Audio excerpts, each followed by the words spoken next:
Coach Rossi, can you hear me okay? Yes, sir. Yep. All right. Sounds good. All right. Looks like we have everyone in the room. We'll go ahead and get started with questions for Coach Rossi here. So if you got a question for me, just send me a message in chat and we'll get going here. All right. Let's go to Andy Greeter. Hey, Joe, how are you? Andy, good. You? Good. One thing that PJ mentioned post-game is he felt like the defense might have been playing a little hesitant. How would you go about kind of assessing his comment there and how it relates to your defense? Yeah, I think, game one, some of the guys that were under the lights for the first time, I think there was some hesitation on their part on some diagnosing of plays and reaction. And, I think sometimes that's to be expected, not to be tolerated. But when you get some guys in there for the first time, and I think after getting through it, seeing it, watching the film, going through a really good week of practice, and you get a chance to go out and do it again, I think what you'll find is you'll see guys reacting a little bit quicker and cutting it loose a little bit more. And that's what we talked about during the week. Let's go to Chris Long with KSTP.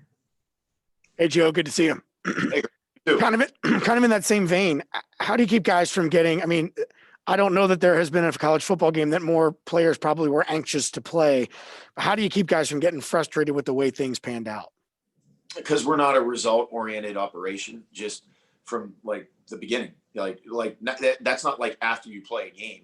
That's like us all the time, and that's what our culture demands. And, there's a game, there's a result, and then there's a response. And listen, your success in life is based on the in-between. It's after the result that determines your success. And so, hey, there was a game. It wasn't where we needed it or wanted it to be. And so then you go back to work and you find where you can be better in the process. And then you go out and do it again and you get another result. And whether that result is good or bad, there's going to be the same evaluation. And then there's going to be a response. And that's how you grow. That's how you learn. That's how you improve. So I don't think there's any frustration that's set in. Listen, you're frustrated with that result and then you move on and then you go on to the next one. So that's how we've kind of operated here since Coach has gotten here. And we think that it's the right way to go. Now let's go to Daniel House. Hey, Coach, how do you help establish better communication between defenders at each level of the defense? You demand it, you teach it, you educate them on what their job is, and then hold them to it. You get them in meetings and put on film and have them make calls. You have them in walkthroughs and have them make calls. And, you have 11 guys working together. And, if everyone was working individually, communication is an issue. But when you have 11 people and you're putting them together and there's a part of chemistry, there's a part of volume, there's just a lot of things that go into it. And there's a lot of ingredients to it. And, you teach, you demand. And when you have a result and you feel like it wasn't where it needed to be, then you're going to work real hard to get it where it needs to be. So that's how I would say. Let's go to Meg Ryan with Star Tribune.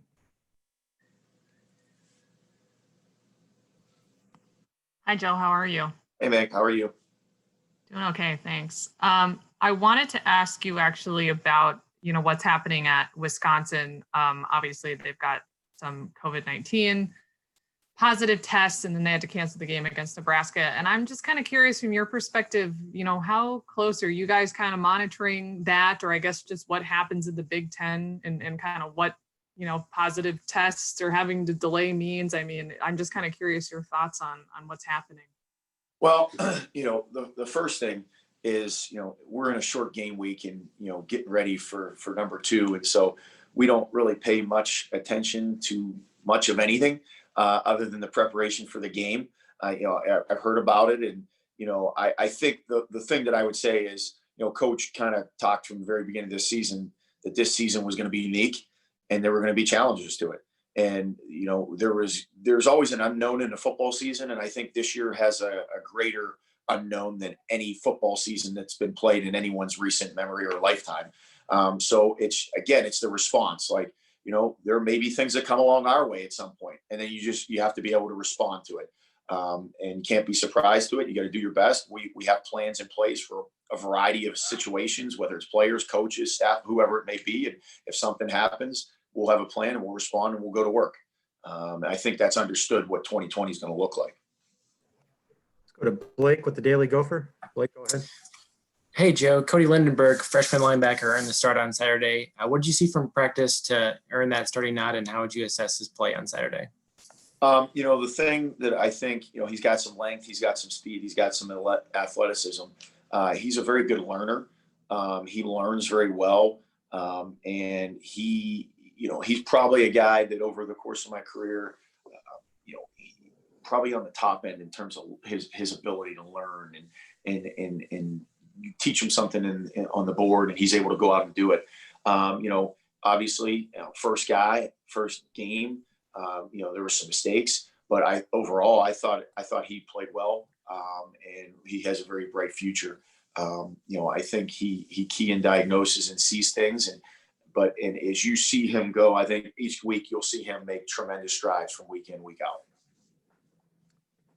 Let's go to Eric Strack, Minnesota sports fan. Joe, off of what Meg said, have you guys had any discussions about breaking up your position groups at all, or taking any proactive steps to make sure that you don't have an entire position group fall off because they're all in such close contact all the time? Yeah, I Coach has a great plan. We have plans for contingencies if there was things with the players, if there's things with the staff. Obviously the masks and the social distancing and the testing that's in place by the Big Ten, where we're getting essentially tested every single day. All of those things are in place to make sure that if there is one at a spot, that it doesn't continue on and spread throughout. Obviously, that is outside of our control. It's not, but we handle it the best we can, and I feel good about what the Big Ten has and what Coach and our program has for sure. Let's go to Tony Liebert. Tony, go ahead. Hey, Coach. When you're preparing for Maryland and their starting quarterback only has one career start, when you're watching film, how much emphasis do you put on last week's game against Northwestern, or how do you prepare for a player like him, I guess? Well, first you look at his skill set. Some of the things he was able to do in high school. You're able to look at what he did last week. He's got good athleticism. I think he's a player who's got tremendous talent. It was his first game, and honestly, what we're expecting is a huge jump from game one to game two. I think anytime you have young people making their first start or in their first appearance, what you see in the first one, you're expecting much better in the second, because it's going to be their second time to go out and do it. And we think he's very talented, and we're expecting to see even much improved from what we saw in game one. And you can see they weren't far away from making a bunch of plays. They got athleticism at receiver. I really like their running back, and I think they were a completion here and there away from really putting up some points. So that's what we're expecting to see this week. Ryan Burns, you're next. Hey, Coach, I was curious, when you watch back the tape, what did you think of your safeties play, and how do you get them playing a little bit faster on Friday? Yeah, I think at all three levels, I think our defense needs to be better. I need to coach better. The staff needs to coach better. The players need to play better. That wasn't acceptable. I think that, in the back end, we got to do a little bit better job taking angles. We got to do a better job fitting runs. And so I think, again, you go back, you look at the practices, you look at the preparation that was put in, and I have no concerns about the effort, because that's the first place you look. You say, hey, was the effort there? It was there for sure. And now the result isn't there. So we got to go back and we got to prepare better. And in some instances, it's just continuing to reinforce it. We talk about, you're doing something, eventually it's a habit, it becomes a boring habit, and eventually it becomes an elite instinct. We got to get some of those things to become instincts. And the only way you have them become instincts is by doing it over and over and over and over again. And so I would say that's probably the biggest thing that we need to see. It looks like we have two more questions in the chat. We'll go to Andy Greeter and then finish with Meg. Andy, go ahead. Joe, when you guys watch film, do you guys do it as a full defense, kind of for some top things, and then go to position groups? And if you guys do that, or if you in particular have a play or a series of things that you wanted to kind of highlight from Saturday? Yeah, we do it a variety of ways. There are clips like from a game that will show the whole defense and say, hey, you know, talk about points that everyone needs to hear. Sometimes those are effort clips, how clips. Sometimes they might be just communication clips. Sometimes they just might be something that's been identified to be looked at. But then you go to your position group and you spend the bulk of your time as a position watching the film, just because you can get more accomplished, obviously, that way. But certainly there's times when we watch film together and make points, even when we're preparing for an opponent. A lot of it's done individually, but really towards the end of the week, we come together and spend some time as a whole unit, just so that we can kind of get the communication portion part prepped and practiced. Was there anything overarching from the Maryland game that you did as a unit overall? Pardon me? Was there any thing that you isolated for the entire defensive unit from the Maryland game? Well, coming into the Maryland game from Coming out from last year, or what do you mean? No, I'm sorry. I misspoke. From the Michigan game, coming out of the Michigan game, Okay. things that you That's isolated. I misspoke. Sorry, Joe. I got you. No problem. Yeah, I think it's multiple things. I think number one, I thought we played hard, but not hard enough. We need to play hard. We need to play with more how. I think that we need to communicate better. It definitely needs to be louder and more urgent and more crazy, so to speak. I thought we, in instances, had to do a better job setting the edge. I thought in instances we had to do a better job of diagnosing plays and fitting runs. So there was a variety of things that we felt like coming out that we need to be better at. We identified them on Sunday. We watched them in the field, some as a unit, some individually, and then went to work hard this week to get better. All right. Thank you, Coach. Thank you, everyone. I just have to go get Coach Sanford, and we'll start with him in a second. So, Coach Rossi, if you just want to mute that, I would appreciate it, and I'll be right there. Absolutely. Thanks, guys. Thank you. Thanks, Joe. I'll be back in a couple of minutes, everyone.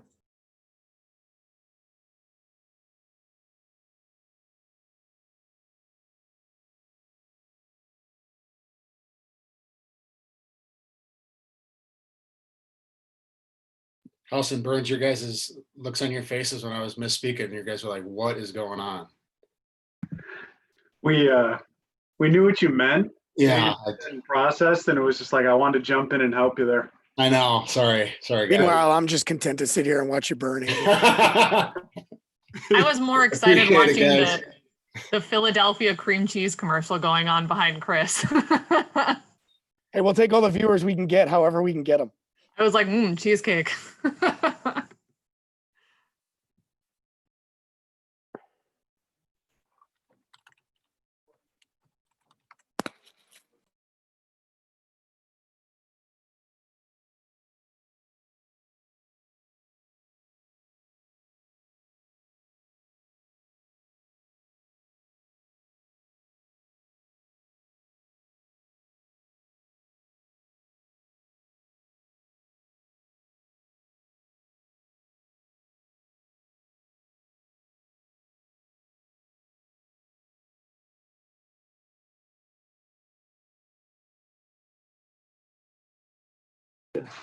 I'll get started. I'll give me like 30 seconds. Cool.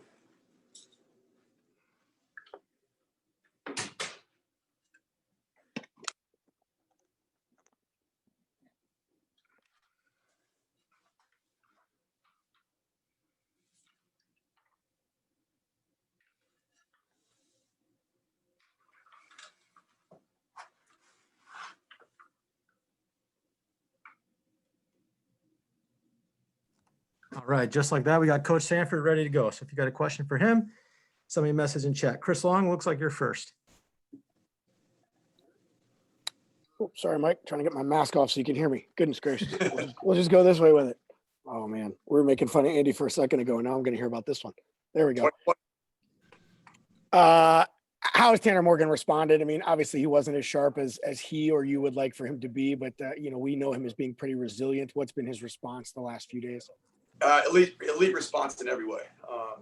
And I think the key for us has been to understand, the complexities that he saw from a schematic standpoint. There's no easing into the season in 2020, right? It was not going to be where the picture was going to be clean and perfect and pristine every single snap. And, So that's an opportunity to learn and grow for him, for us, for me, collectively as a unit, to be able to go forward and learn from those situations. I think when you really looked at the game relative to what was available to him in the throwing game, I think there was about three snaps that certainly we would like to have back. And outside of that, I thought Tanner was extremely resilient in the game, and the goal for us going forward is just to, anything that he has that might have any kind of question about it, gray area, needs to be eliminated. And that's been the key for us this week in our game plan, just to make sure that every answer is available readily to him. And he's done a phenomenal job of preparation. He has unbelievable response, as we know. One of the most incredible response mechanisms of any kid I've got a chance to coach.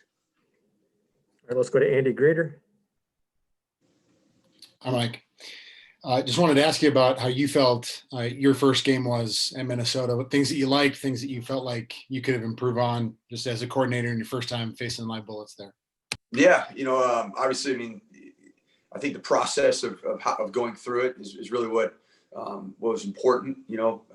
Clearly in our program and the result, we have to use that as a data point and then evaluate the result and use that as an opportunity to respond. And so, from the process perspective, it was really good for us to go through it for the first time. There really wasn't, multiple spring, scrimmage situations. We did as much as we could, and Coach put us in a great position to be able to get myself and Coach Simon up in the booth as much as possible against our defense. But clearly a different perspective when you're doing it, against the Michigan in the opening game. And so, I feel like we learned a lot. I learned a lot, what we could do better, what I could do better, what we as an offensive unit can collectively do better. But I was pleased with our response, as it relates to, getting behind the early turnover. And I think we did get to settle down. And so I felt like, offensively, it was never going to be, as clean as we want it to be, in an opening game. And that's the race that we have to get it as clean as possible going forward. And that's really going with that, the elimination of any gray area. And quite frankly, that's a defense that we played a week ago that gives you gray area by virtue of their scheme. And we knew that going in. So we did everything we could to be able to adjust on the fly, because you never knew what you were going to get relative to a week by week game plan and basically an entire off season of game plan. Let's go to Meg Ryan, Star Tribune. Hi, Mike, how are you? Hey, I'm doing well. How are you doing? Doing okay, thank you. I wanted to ask about the, how you guys have maybe been monitoring, or what you the Wisconsin situation with their positive COVID tests and having to, cancel their game against Nebraska. I guess maybe more specifically to you, I know that reportedly it's hit the quarterback room really hard. Does that kind of give you guys pause or think about like, what would we do in that situation if, we were out a whole unit or whatnot? I guess I'm just kind of curious your reaction to what's been going on over there. Yeah, it's been a really unique year, as we all know, and that's a word that we've been using over and over and over. And none of it's a surprise to me. When I see the latest headlines in college football or across the sports landscape, that whether it be a cancellation, every game that we have is truly like an unbelievable special opportunity for us to go and play. And we have to look at it as that way, because this is such a strange time, and a time where a lot of people are hurting. A lot of people are going through really tough times. Families are going through tough times. So our opportunity to play a game against Maryland is an awesome opportunity for our team. We have to look at it as such. We have had a lot of discussions, to prepare ourselves for a scenario that would be similar to what happened in Wisconsin. And, we aren't certainly without, our own issues, that we've had to deal with relative to certain position groups, obviously in the opening game. And, it's just what you have to deal with in 2020. It makes each and every game really, really unique. And even if the fact that you can actually have a game is a question mark. But we've been very strategic in how we've gone about, spacing our quarterbacks out. How we, their living arrangements. We've been very, very, I'd say very purposeful in how we've gone about planning that out, because it's a scary situation, that position group.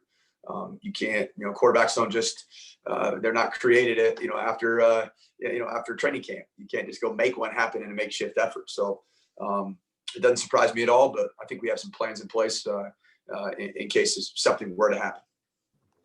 All right, let's go to Blake with the Daily Gopher.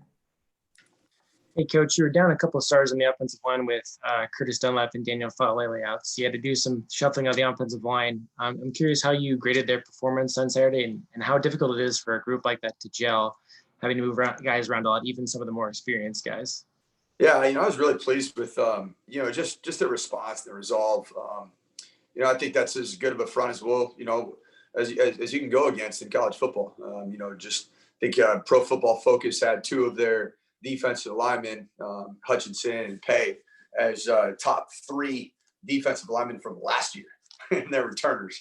So that tells you a lot, especially with that LSU defensive line from last year in Alabama and Ohio State. The likes of them. So we started out the season obviously with a shuffled, retooled offensive line, and I was really pleased with just their overall response and the ability to throw ourselves into that fire with a new group.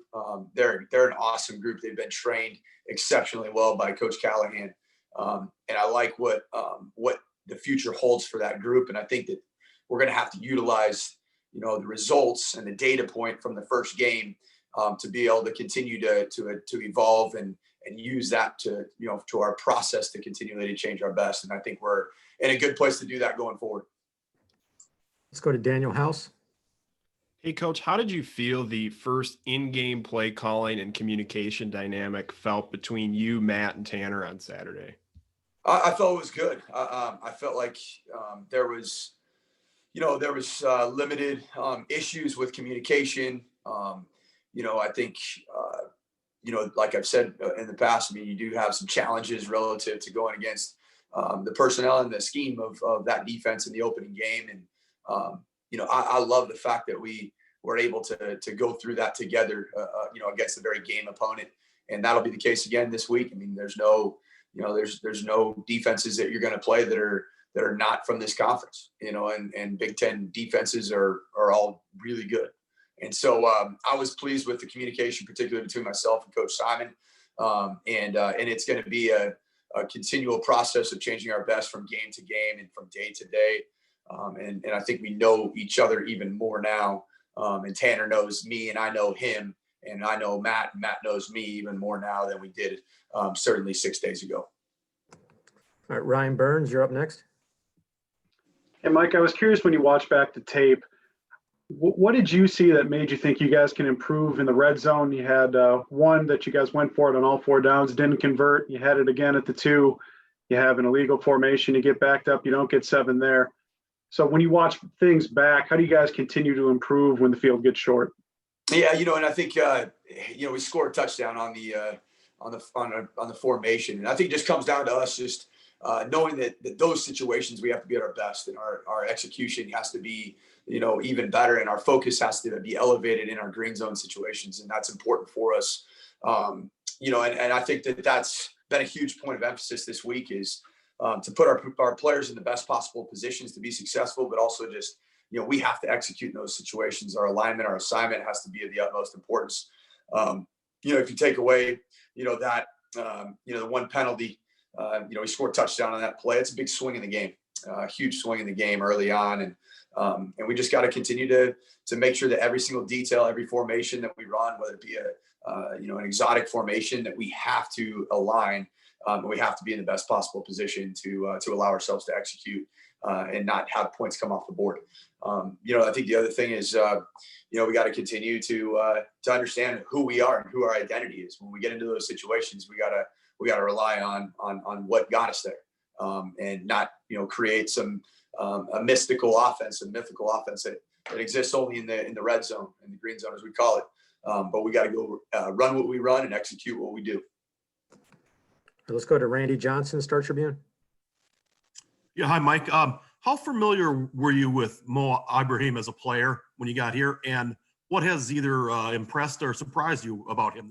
I was not familiar with Mo until I was involved in this job, and so I I watched the Outback Bowl knowing that there was a possibility that I'd be involved in this job search. And so, to say that I became a Mo Ibrahim fan would be a huge understatement watching that Outback Bowl. And then as I continued to pour through the tape and watching an extremely talented and deep running back group a year ago, with Rodney and Shannon, and then Mo being, a part of that, that's a very impressive group of running backs. And, first off, his character is on a different level.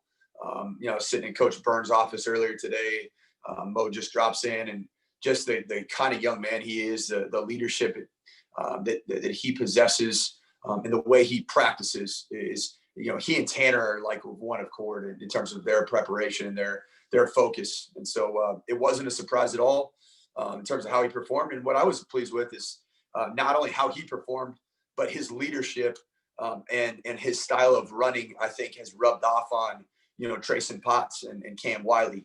And now we're creating, great depth, which is going to help keep a lot of tread on Mo's tires, which is going to be really important going forward as we go through this, grueling stretch of Big Ten games. All right, it looks like we have 2 questions left. We'll go to Eric Strack and we'll finish with Andy Greeter. So Eric, go ahead. Mike, when you went back and watched the film, what did you see as far as Tanner going through reads and wide receivers and running their routes? Because Bateman had, I believe, 9 catches and the rest of the wide receiver crew had 1. Are you guys looking to spread that out a little bit going forward?